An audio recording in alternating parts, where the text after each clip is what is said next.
Bonjour, aujourd'hui je vais parler de ça. C'est le manuscrit d'Henri. C'est un livre que j'ai pris physiquement, j'ai acheté ça dans une librairie et j'ai mis du texte dedans. Je l'ai rempli de plein de choses. J'ai mis des textes avec des images. Exemple, j'ai mis la prière du moulin qui était une prière. J'ai mis une petite comptine qui était en même temps une fable. Un autre fable qui s'appelait Ne dites pas ce qui ne doit pas être reçu. La porte. J'ai mis des textes concernant les personnages importants de mon monde. Mettons Oustinov le pirate, Chronopéotrix qui est l'équivalent du dragon de la mort, mais pour les dragons. Karbac le nécromancien qui était le boss d'une de mes quêtes. L'Instable qui est le navire, un navire d'explorateurs, là, qui c'est eux autres qui découvrent tout l'hémisphère nord de mon monde puis qui rapportent leur découverte. Et en même temps, il y avait un opéra sur le bateau qui jouait quand il arrêtait à la départ. Il y avait aussi les Origiques, qui sont les 4 personnes qui ont créé la magie. T'avais Myrus qui a travaillé là-dessus. Là, il y a eu de l'aide de Sarto. Sarto qui était celui qui a réussi à contacter les dieux. Fait que c'est comme lui qui a créé la magie divine. T'avais Edesius qui est le père de la nécromancie puis des soins, là, ces sorts-là. Puis t'avais Zaken qui était celui qui voulait utiliser la magie à des fins de destruction. Le méchant, ça en apprend toujours un. Le livre parle aussi de lieux importants. L'entrée pour une place où il y a des draws par une forêt. Ça parle du désert solitaire, qui est un désert qui est au milieu de nulle part où ça serait logique qu'il y ait un désert parce que c'est trop froid. J'avais aussi, ça parlait de certains objets importants, comme l'urne des cendres d'un des premiers Origiques. T'avais de l'histoire du monde.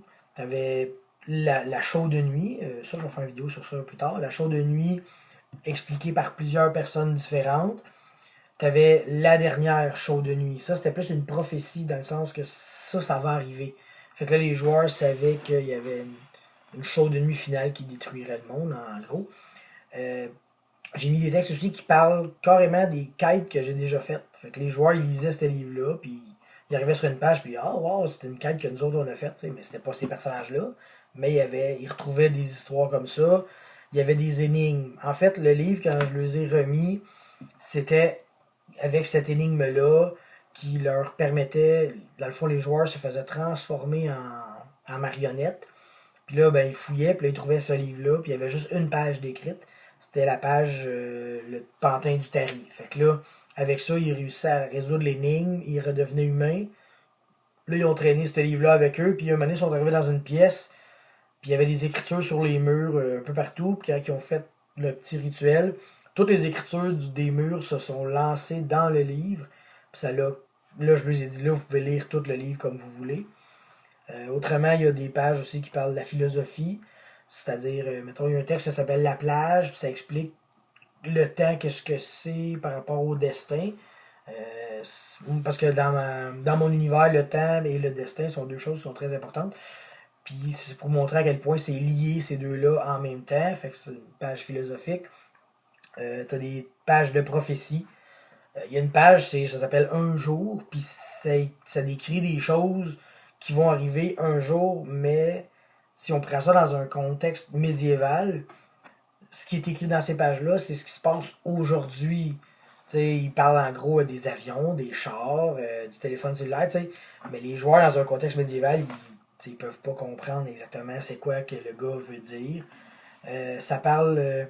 Il y a des pages que, vu que c'est le manuscrit d'Henri, c'est Henri qui l'a écrit. Donc il y a des pages que c'est carrément lui qui parle de ses émotions. Puis tu vois que c'est comme un gars qui a eu bien des problèmes. Il y a une page, c'est Tu peux croire. Puis là, il explique comme. En tout cas, tu vois qu'il l'a pas eu facile dans sa vie. Une affaire, c'est jamais être une promesse. Puis là, encore là, il parle qu'il s'est fait trahir. Mais en gros, ce qui est drôle, c'est que ces pages d'émotions-là, c'est juste des chansons que j'ai traduites puis j'ai réécrit dans le livre. Fait que si tu connais la chanson, ben, tu vois que c'est juste ça, la page. J'ai juste écrit la chanson en traduction un peu libre pour que ça fitte avec Henri. Puis t'avais des pages de non-sens. T'as une page, c'est écrit le mot tourne, mais dans tous les sens dans le livre. Fait que les joueurs ils comprennent pas. Il y avait un compte à rebours. Il y a un joueur qui a décidé de dire moi je lis les choses. Vas-y. Fait que là, il a lu tous les chiffres de. Je pense que c'était 300 jusqu'à 0.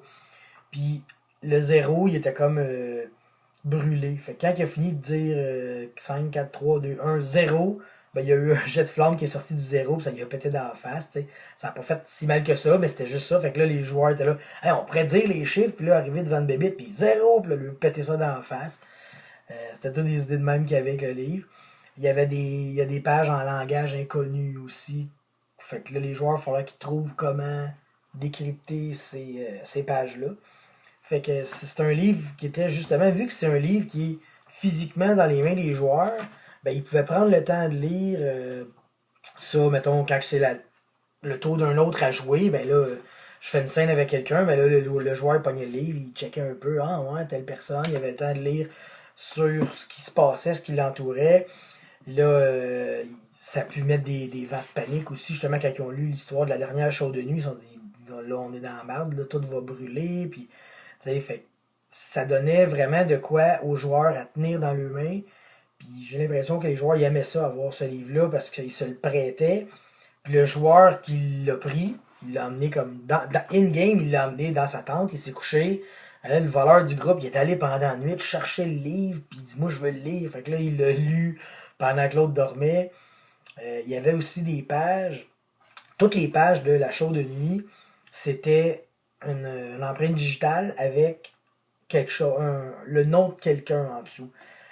Fait que là, le joueur, il ne savait pas trop quoi faire. Fait que s'il mettait son doigt sur l'empreinte digitale, ça y racontait comme l'histoire en film dans sa tête de ce qui s'était passé pour la show de nuit. T'sais.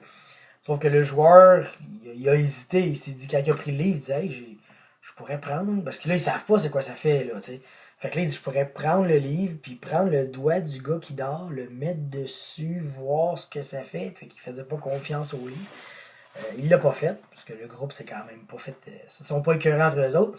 Ce que ça aurait fait, c'est que le gars, il aurait rêvé à ce que je leur aurais. Ce qu'il aurait vu, dans le fond, dans sa tête.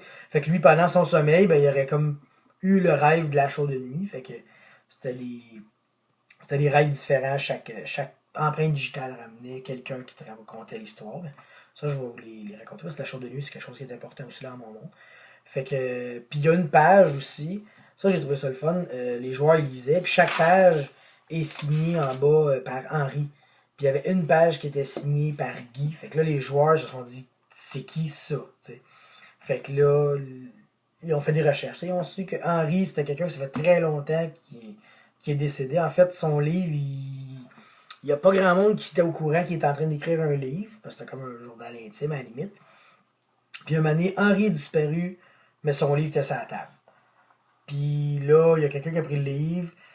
Le livre s'est perdu à travers les années, puis là, les joueurs l'ont retrouvé dans la bibliothèque d'une lore master dans un village là, où ce que les joueurs, dans le fond, la quête de l'île du Scorpion, c'est là qu'ils ont retrouvé le livre, fait qu'ils ont commencé avec ça. Fait que le livre, c'était ça. C'était juste pour donner quelque chose physiquement aux joueurs, pour qu'ils s'amusent, qu'ils cherchent dedans. C'est plus le fun que, je sais pas, moi, passer du temps dans une bibliothèque à faire des jets de search puis de spot, tu sais.